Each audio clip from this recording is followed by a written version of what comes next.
귀한 찬양을 하나님께서 영광 받으신 줄로 믿습니다. 예수 그리스도께서 이 땅에 오신 것은 의인을 부르러 온 것이 아니고 죄인을 부르러 왔다라고 말씀하신 것처럼 우리가 주님 앞에 늘 부족하고 연약해서 지난날의 삶을 돌아보면 주님 너무 죄송한 것뿐인데 그럼에도 불구하고 주님께서 뭐라고 말씀하십니까? 오라 라고 말씀하시니까 주님, 예수님의 이름으로 제가 갑니다. 여러분 이렇게 고백하면서 주님 앞에 나아가는 이 귀한 시간 되시기를 주님의 이름으로 축복합니다. 여러분 제자입니까? 제자라면 누구의 제자입니까? 제자라는 말의 단어를 보니까 한자로 풀어보니까 아우제, 아들자 이렇게 씁니다.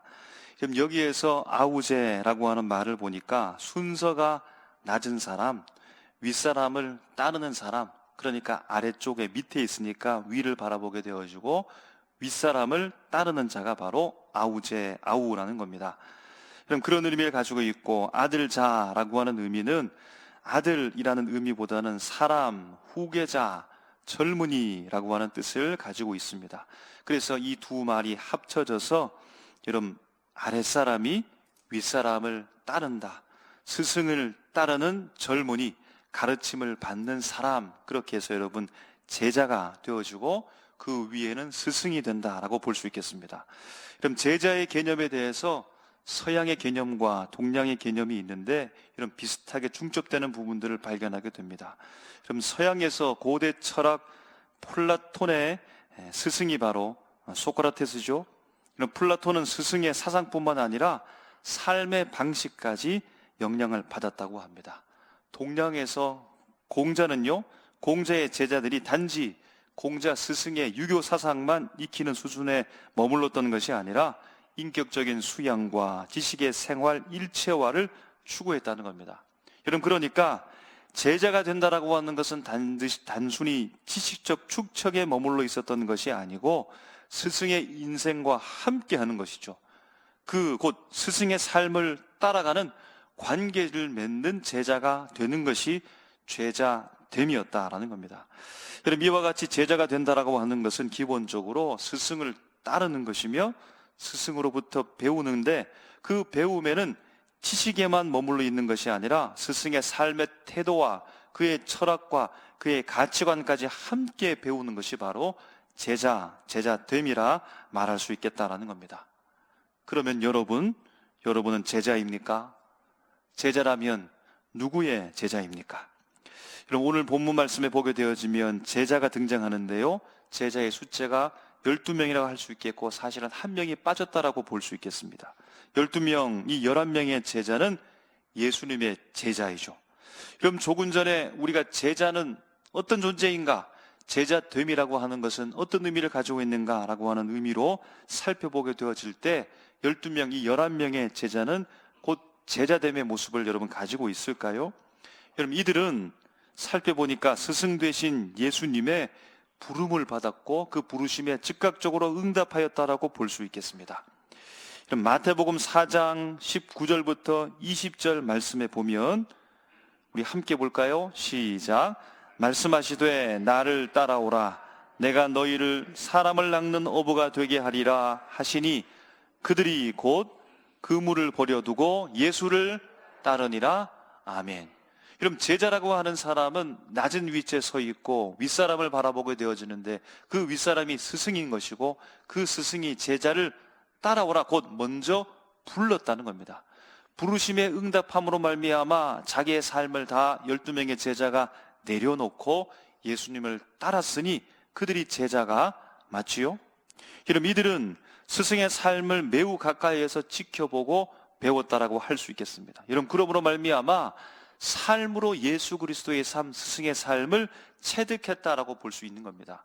여러분 12명의 제자가 스승 예수님과 매일 같이 지냈습니다. 스승 예수님과 함께 잠을 자고 함께 식사를 하였습니다. 그분의 가르침을 들었을 뿐만 아니라 함께 기도하며 먼 곳으로 함께 여행도 떠나고 병든 자, 죽은 자를 살리는 그 삶의 현장 가운데 같이 있었고 심지어는 고난도 함께 받았습니다. 모든 삶 가운데 모든 순간에 스승 예수와 함께 스승의 삶을 공유했다라는 겁니다. 여러분 그러니까 제자 맞지요? 세 번째, 여러분, 제자들의 삶의 가치관은 조금씩 때로는 급격하게 변화되었다라고 볼 수 있겠습니다. 그럼 스승 예수님으로부터 완전히 뒤바뀐 가치관을 경험한 때가 있었는데, 많은 것 중에 한 부분을 살펴보게 되어지면 마태복음 20장 26절부터 27절에 이런 상황이 펼쳐집니다. 너희 중에는 그렇지 않아야 하나니 너희 중에 누구든지 크고자 하는 자는 너희를 섬기는 자가 되고 너희 중에 누구든지 으뜸이 되고자 하는 자는 너희의 종이 되어야 하리라. 아멘. 그럼 제자들의 보편적인 생각, 일반적인 사람들의 생각이 어떠한 겁니까? 그럼 높아져야 되는 거죠. 높아져야 높아질 수 있는 겁니다. 사람을 밟고 올라야 높아질 수 있는 것인데, 예수님께서는 반대로 말하는 겁니다. 높고자 하는 자는 오히려 낮아지게 되는 것이고, 낮아지는 사람, 섬기는 사람은 오히려 높아지게 될 것이다 라고 예수님께서 가치를 완전히 뒤집어 엎으셨다라는 겁니다. 제자들은 처음에 세속적 관심 속에 예수를 따랐겠지만, 예수님께서 말씀하시는 것은 너희가 정치적으로, 재물적으로, 세상적으로 높아지는 위치 가운데 이르는 것을 자꾸만 말씀하는 것이 아니라 새로운 가치들을 그들에게 알리게 되었고, 점점 그들도, 물론 예수님께서 원하시는 100%의 삶으로 응답하지는 못했다 할지라도 그들도 모르는 사이에, 남들도 모르는 사이에 예수님께서 말씀하시는 그 가치관으로 점점 바뀌어가고 있었다라는 겁니다. 여러분, 우리는 제자입니까? 여러분, 우리는 예수님의 제자가 맞습니까? 12명의 제자의 삶과 우리의 삶을 비교해보면 여러분 어떨까요? 그럼 지금 우리는 이 자리에 있는데요, 우리가 이 자리에 있는 이유는 예수님께서 부르셨기 때문이죠. 그렇죠?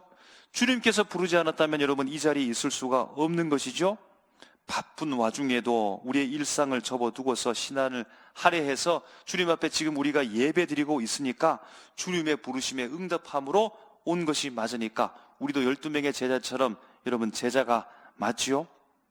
여러분, 우리는 예수님의 삶을 가까이 보고서 지금 배우고 있는 중입니까? 그렇다고 할 수 있습니다. 왜냐하면 우리가 말씀을 가까이 하고 있기 때문입니다. 왜냐하면 그것이 예수님의 삶과 함께하고 있냐면, 예수님께서 이 땅에 성육신이 곧 말씀이 육신이 되어 오셨다라고 했기 때문에 말씀을 가까이 하는 우리는 주님과 함께하고 있다, 주님의 삶을 공유하고 있다라고 여러분 그렇게 말할 수 있다라는 겁니다. 여러분, 온종일 말씀 보고 있죠? 온종일 말씀 듣고 있죠? 온종일 말씀을 묵상하면서 여러분 그렇게 살아가고 있죠? 여러분, 그러므로 말미암아 주님과 삶을 함께 공유하고 있으므로 우리도 12명의 제자와 같이 여러분 제자 맞지요? 세 번째로 여러분, 우리가 주님의 제자인지 점검해 보면 우리의 삶이 지금 변화되고 있지요? 변화되고 있는 것 맞지요? 큰 바위 덩어리를 붙잡고 있는 것처럼 나는 결코 그러지 않겠다라고 여러분 굳건하게 마음을 굳게 먹고 고정되어 있는 분 없지요? 오늘도 내 마음이 주님께로 향하고 이런 변화되고 있지요? 우리의 겉모습이 여러분 달라지고 있지요? 전에는 복음을 몰랐고 예수를 몰랐는데, 천국을 알지 못했는데 이제는 예수를 알고 천국을 알고 있으며 그분을 믿고 있고, 믿을 뿐만 아니라 여러분 그대로 살기까지 하는 것 맞지요? 그러므로 말미암아 여러분 우리가 12명의 제자와 같이 우리도 제자라고 말할 수 있는 것 아닙니까? 여러분, 그러면 우리는 예수님의 제자가 맞지요? 예수님이 우리의 스승 여러분 맞습니까? 여러분, 오늘 본문을 통해서 마지막 제자됨을 확인하려고 하는데, 여러분 그 말씀이 우리가 읽었던 34절 35절의 마지막 확인을 남겨두고 있습니다. 주님께서 이렇게 말씀하십니다. 새 계명을 너희에게 주노니 서로 사랑하라. 내가 너희를 사랑한 것 같이 너희도 서로 사랑하라. 너희가 서로 사랑하면 이로써 모든 사람이 너희가 내 제자인 줄을 알리라. 아멘. 모든 사람이 너희가 내 제자인 줄을 알리라 라고 하는 이 제자됨의 확인이 바로 사랑을 통하여 확인할 수 있다라고 말씀하고 있는 겁니다. 사랑하는 삼일교회 성도 여러분, 서로 사랑하십니까? 여러분, 그렇죠. 우리가 지금 서로를 바라보면서 미움과 저주의 눈을 바라보고 있는 것이 아니라 사랑의 마음을 품고서 여러분 그렇게 눈빛을 보내지 않습니까? 여러분, 조금 전에도 우리가 분명히 말하기를, 고백하기를 사랑합니다 말했습니다. 축복합니다 말했습니다. 제가 다시 한번 부탁을 하면 또 사랑합니다, 축복합니다 분명하게 말할 겁니다. 아마 계속해서 우리가 말할 수 있습니다. 실제로 우리가 사랑한다라고 지금 서로에게 고백하고 있으니까, 여러분, 우리에게 그 사랑이 있으니까 우리가 주님의 제자라는 사실이 증명되는 것 아닙니까? 이런 본문을 조금 더 신중하게 보게 되어지면 35절에 이렇게 말합니다. 모든 사람이 너희가 내 제자인 줄 알리라, 이렇게 말합니다. 여러분, 그러니까 우리가 서로를 사랑하는데 그렇기 때문에 우리가 제자 맞네요 라고 하는 이 차원이 아니라, 우리가 서로 사랑하는 그 모습을 외부에서 바라보며 당신들 예수님의 제자가 맞군요 라고 하는 이 말인 거죠. 우리끼리 장로님, 집사님, 권사님, 집사님, 당신이 제자 맞습니다, 예수님의 제자 맞습니다, 제가 예수님의 제자 맞지요 라고 하는 이 확인을 서로를 바라보면서 확인하고 있는 것이 아니라, 제자라고 하는 이 고백이 외부로부터 그 깨달음의 탄성을 가지고서 온다라는 겁니다. 여기에서 제자인 줄 알리라 라고 하는 이 알리라는 말은 깨닫다, 경험을 통해서 알게 된다라는 의미를 가지고 있습니다.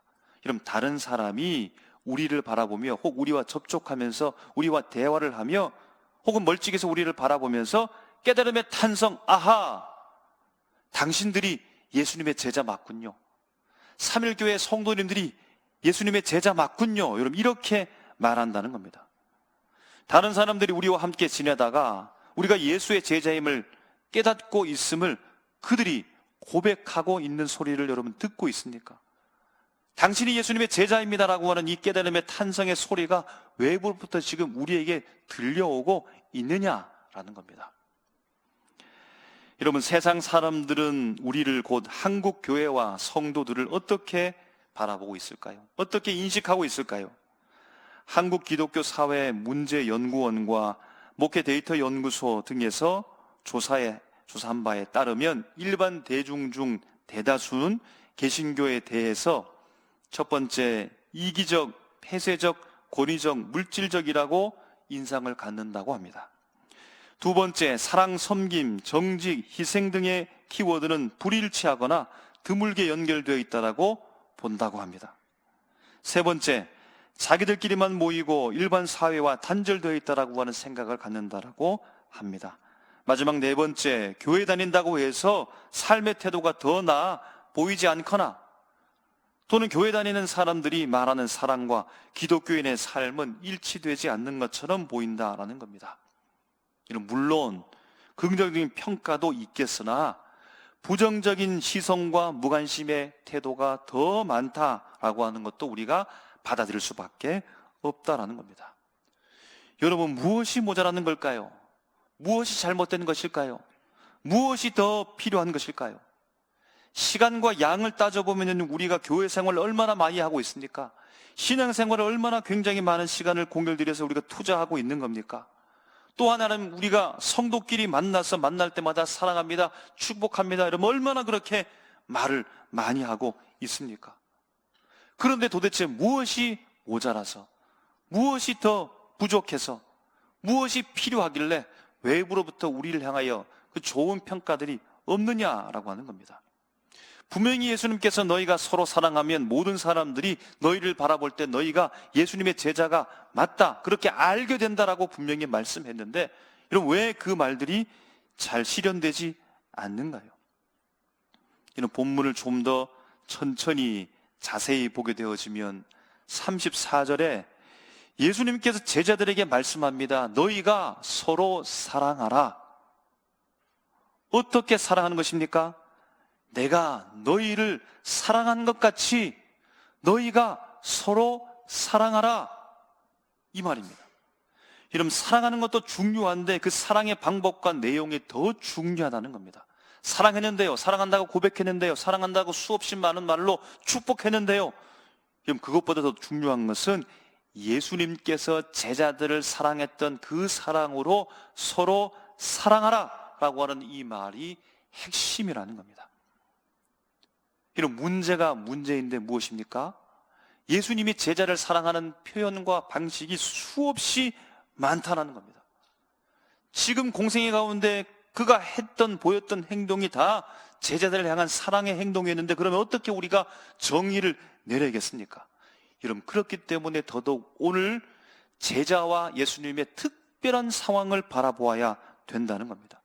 수많은 상황들 중에 그곳에서도 예수님의 파편적인 사랑이 다 있겠지만, 오늘 특별히 예수님께서 말씀하시는, 예수님께서 그들에게 보여주신 그 사랑의 메시지가 오늘 제자들과 관계 있는 특별한 상황 속에서 여러분 주어져 있다라는 겁니다. 여러분, 그것이 바로 33절에 예수님께서 제자들을 향하여 부르는 호칭이라고 할 수 있겠습니다. 예수님께서 제자들을 향하여 이렇게 부릅니다. 작은 자들아 라고 말합니다. 작은 자들아 라고 하는 말은 헬라어로 테크니아 라는 말로서 작은 자들아, 어린 자녀들아 라는 뜻입니다. 이는 매우 부드럽고 애정 어린 마음으로 부르는 표현이라고 합니다. 여러분, 신기하게도 신약에서 여러분 이 단어가 오늘 우리가 읽은 여기와 요한 1서 말씀에 나오는데요, 요한 1서 2장 1절에 한국말로 다르게 번역했지만 헬라어는 똑같습니다. 요한 1서 2장 1절에 나의 자녀들아 라고 말합니다. 요한 1서 2장 12절에 자녀들아 내가 너희에게 쓰는 것은 이렇게 말합니다. 요한 1서 3장 7절에 자녀들아 테크니야 아무도 너희를 미혹하지 못하게 하라 라고 말합니다. 그리고 오늘 말씀과 비슷한 내용을 가진 요한 1서 3장 18절이 있는데요, 요한 1서 3장 18절을 함께 읽겠습니다. 시작. 자녀들아 우리가 말과 혀로만 사랑하지 말고 행함과 진실함으로 하자. 아멘. 여러분, 이 표현들 모두가 어린 자녀를 사랑하는, 사랑으로 양육하는 아버지의 애정어린 어조, 말투, 호칭, 부름이라는 겁니다. 여러분, 이런 마음을 가지고 33절에 작은 자들아 내가 아직 잠시 너희와 함께 있겠노라. 너희가 나를 찾을 것이나 일찍이 내가 유대인들에게 너희는 내가 가는 곳에 올 수 없다고 말한 것과 같이 지금 너희에게도 그렇게 말한다. 여러분, 이 말은 예수님께서 곧 제자들을 떠나게 된다라는 말입니다. 예수님께서 떠나신 그곳에 제자들이 함께 할 수 없다라는 겁니다. 예수님께서 떠나시고 제자들이 홀로 남겨지게 되는 이 상황 속에서 예수님께서 남겨질, 그리고 떠날 자신을 바라보면서 제자들을 바라보며 테크니야 작은 자들아 라고 말합니다. 어린 자녀들을 부르는 것처럼 매우 부드럽고 애정어린 마음으로 테크니야 이렇게 예수님께서 제자들을 향하여 부르신다는 겁니다. 여러분, 어린 자녀를 두고 멀리 떠나본 적이 있으신가요?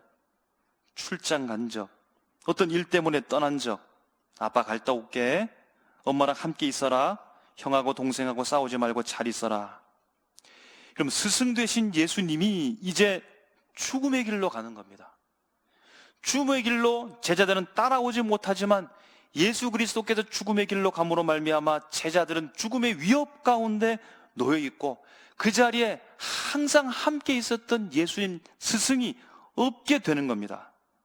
그렇게 홀로 놓이게 될 죽음의 위협 앞에 있을 그 제자들을 바라보면서 사랑스러운 마음으로 테크니야 라고 말하는 겁니다. 얘들아, 나는 떠나가지만 내가 없다고 해도 너무 걱정하지 말아라. 내가 놀라운 것, 신비스러운 것 하나 알려줄게. 이러면 그 말이 바로 내가 너희에게 새 계명을 준다, 이러면 이 말입니다. 이제는 내가 없어도 이것으로 살면 된다, 이 말입니다. 내가 너희를 사랑했던 것처럼 너희도 서로 사랑해보렴, 이것이 새 계명이라는 겁니다. 그렇게 되어지면 비록 스승인 내가 예전에 함께 있었던 것처럼 이제는 없지만 사람들이, 아니 모든 사람들이 그럼에도 불구하고 너희가 내 제자인 줄 알게 될 거다. 너희가 내 제자인 줄 알고 사람들이 함부로 너희를 대하지 못할 것이다. 걱정하지 마라. 새 계명으로 살아라 라고 주님께서 제자들을 향하여서 말씀하고 있는 겁니다.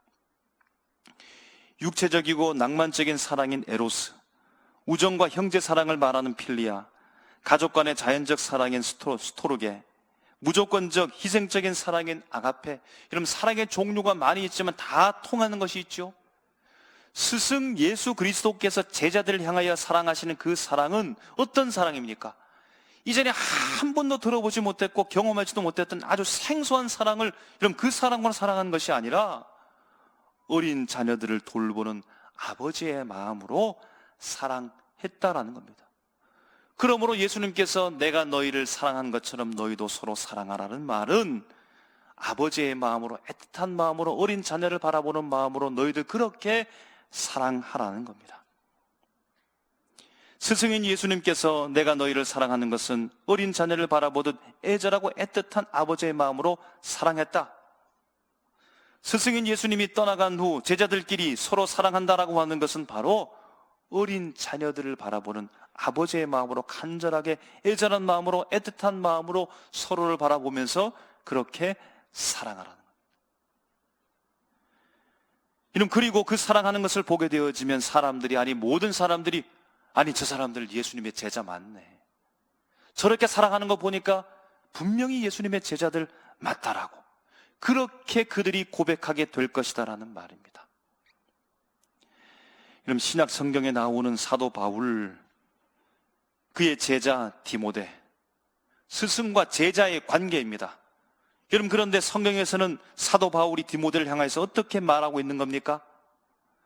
디모데전서 1장 2절에 믿음 안에서 참 아들 된 디모데에게 편지하노니 하나님 아버지와 그리스도 예수 우리 주께로부터 은혜와 긍휼과 평강이 너희에게 있을지어다. 빌립보서 2장 22절에 이렇게 표현합니다. 디모데의 연단을 너희가 아나니 자식이 아버지에게 함같이 나와 함께 복음을 위하여 수고하였느니라. 아멘.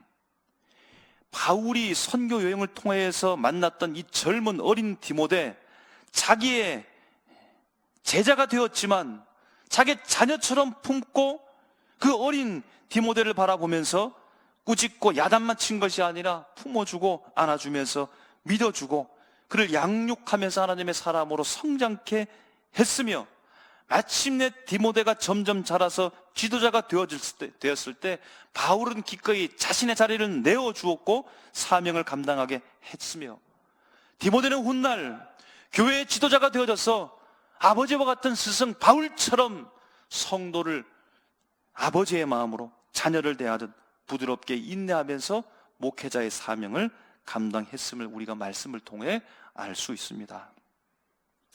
여러분, 아버지의 마음이란 어떤 마음입니까? 아버지의 마음은 애틋함과 보호하고픈 마음을 가졌지요. 여러분, 예수님께서는 제자들을 바라보시면서 연약해서 보호하며 어린 자녀처럼 여겼다는 겁니다. 야단칠 때도 있었죠. 실망할 때도 있었습니다.